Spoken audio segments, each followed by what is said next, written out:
Hi everyone, and welcome to my channel. My name is Kiara, and I'm going to be talking about little practices that we can do in our day-to-day lives in order to improve our mental health. So, mental health is a very fluid state of being, and it's heavily influenced by the environment. So things that may be going on in the world today, maybe at your job, maybe at home, regardless, is going to be impacting your mental health. So, what is it that we can do in order to improve our lives? Ask yourself questions. So, do a little check-in. Ask yourself, how am I feeling today? What is the emotional climate that is going on in my body? And that sort of mindfulness feeling is going to give you a lot of power here, because you can find out maybe the body feels like really sunny and really energized and awake. Maybe your body is feeling kind of low and sad. Maybe there's a big tornado rolling around in your belly. Whatever the case, asking those questions is a really great way to start to learn and check in with yourself and your mental health. That brings me to my next practice, which is meditation. Now, meditation is a skill like any other, and it takes time and dedication in order to be able to sit quiet for just a few moments. So I'd say start up with 30 seconds, especially if you can't meditate, and work yourself up from there. There are days where I absolutely cannot meditate. I will sit down and I will just be like a traffic storm of cars. What is a traffic storm of cars? But yeah, in my head, and it's just really challenging to kind of find that moment of peace. But what I notice in those moments is that there is a backlog of emotions and perceptions and things that my body is kind of like holding on to, that I have to begin to emotionally declutter. And that's what meditation does for us. It helps to emotionally declutter any stuff that the body thinks, oh, I should hold on to this, but no, just let it go. Get it out. So the next one is going to be creating rituals that you will love to show up for. And rituals, habits, whatever have you, things that you like to show up for. So I love showing up for my skincare routine. It makes me really, really happy. And I love watering my plants and touching them and just being so happy that they are in my space. I enjoy cooking and making things, but that'll be a little bit further on in the video. But what I'm saying is create little rituals that you want to show up for. So like, let's say on Friday evenings at 5 to 6 o'clock, you always go into your little nook and read a book. Something that is going to hit you in the heartstrings, or something that's just going to make you happy, inspire you, give you a sense of joy. Those little moments are really, really important, because the monotony of life can hang so hard on us. So make time for those magical moments. The next one is going to be movement therapy. So, what are you doing? What's your modality? Do you like to do yoga? Do you like to do bar? Do you like to do HIIT? Are you a runner? Maybe you don't do any of these things. Maybe you've been thinking about doing something and you want to try it out. Here is your sign. Go for it. Do it. Movement in any kind of way, shape, or form, even if it's like a dance or like walking or whatever, is so therapeutic, and it's a really great way to release stress and to come back to center. A lot of the time, a lot of that energy of like depression or anxiety or uncertainty or whatever it is stores itself within the body, and then it kind of perpetuates that sort of sense of anxiety and just energy, you know what I mean?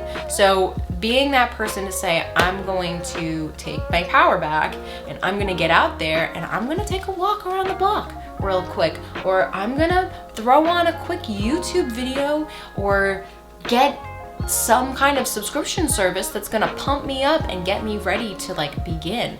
Taking classes with instructors is a really great way to learn so much about your body. The cool thing about exercising is it's just like you have this like amazing vehicle, this super cool vehicle that we get to kind of take it for a spin every time we kind of do some kind of exercise. So that's what I like to think about. It's like, how are you taking your body for a spin? How are you finding yourself working in that sort of physical plane so that you can ground?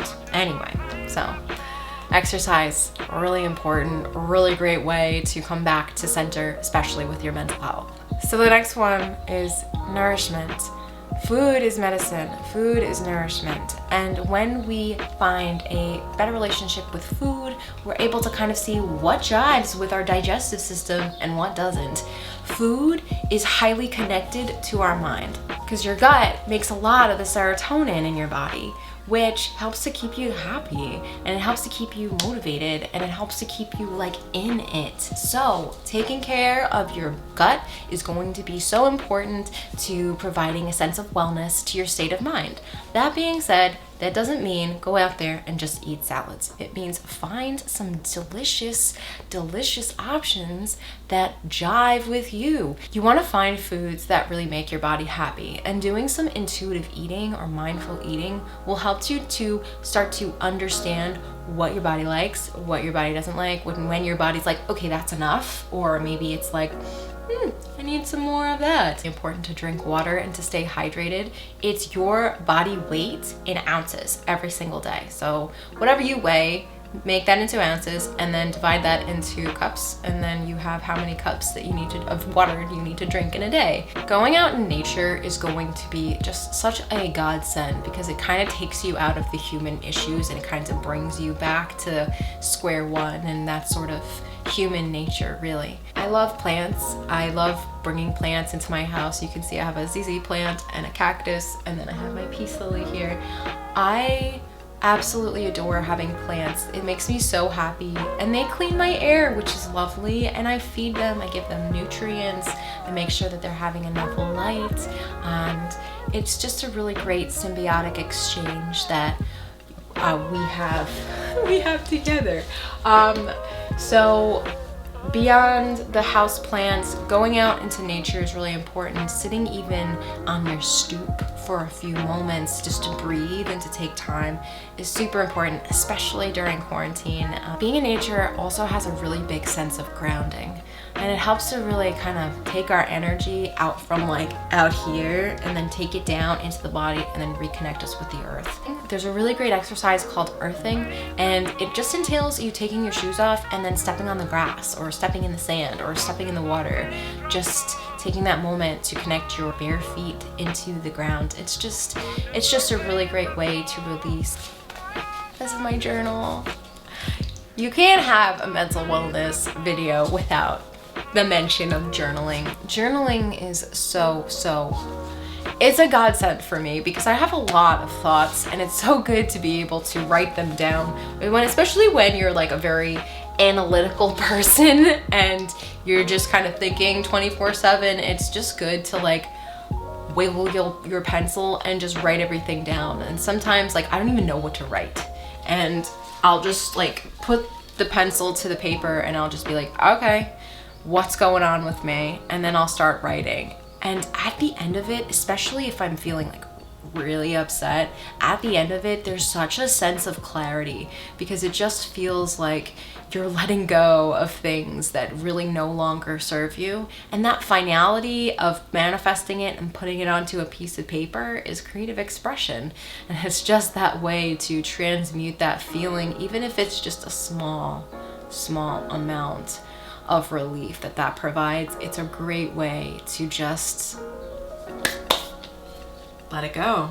So the next one is going to be learn something or create something, maybe both. So when you create things, you're actively expressing yourself into the environment, and a beautiful way to kind of provide yourself this kind of therapy and this sort of release is to take maybe like some pens of paper, some pastels or whatever it is, and just go nuts on the paper. Don't worry about if it looks a certain way or how good it is or if you're gonna post it to social media. Just take a moment to just be like, this practice is for me. It is mine. It doesn't have to be perfect. It's just mine. And that is so freeing in itself. So taking that moment of, creating something and putting it down on a piece of paper and manifesting some kind of beautiful thing into the world. And it can be anything really. Painting, sculpting, creating a dance, poetry, a song, whatever it is. you're actively pulling from the conscious collective and you're putting it down onto paper, which is really, really cool. Learning things is really also important. It's a really great way to inspire yourself and to just create new thoughts and new ways of being. Books are so cool because books are someone else's experience with the world and all that they've learned in a single little tome. And that just is absolutely amazing. And there's books on so many different things, and worlds upon worlds upon worlds live within books. So get a book, read a book, learn something new. It makes you feel good. There is so much power in cleaning up. You don't have to be Marie Kondo to understand that a clean space means that your mind doesn't have to process as much and it's free to be lighter. After cleaning my apartment and after starting to organize things, I noticed there was a huge weight lifted off my shoulder. Decluttering and getting rid of stuff and not buying things that I'm going to eventually throw away gives me so much power and the ability to just be like, I can breathe. This is incredible. So having that clean space is going to give your mind a lot of mental clarity, and it is going to free up a lot of that mental processing power and give you that sort of comfortable, homey space. What is it you can do in order to create a homestead around you? Even if you live in a one-room apartment, even if you just have a bed, regardless, how do you create sacred space? How do you create a safe space within the place that you sleep, live, etc.? Some honorable mentions. Just be yourself and just unplug. And so the thing about social media is that you're constantly bombarded with thoughts and opinions and different stimuli and things that you're not expecting to kind of pop out of the blue. So it's especially with everything that's been going on lately on the internet and in the world, the craziness that is 2020, it can take a lot out of a person staying plugged in 24/7.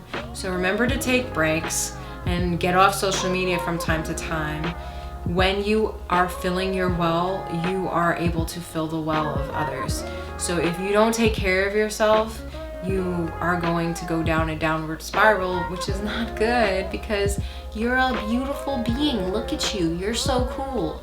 And you need to take care of that essence and that beauty and who you are. And that's my tips for improving mental health. If you have any that you'd like to mention, please feel free to comment it down below. I'd love to hear what you do in order to care for yourself and improve your mental health. Please like and subscribe, and I'll see you in the next one. Take care.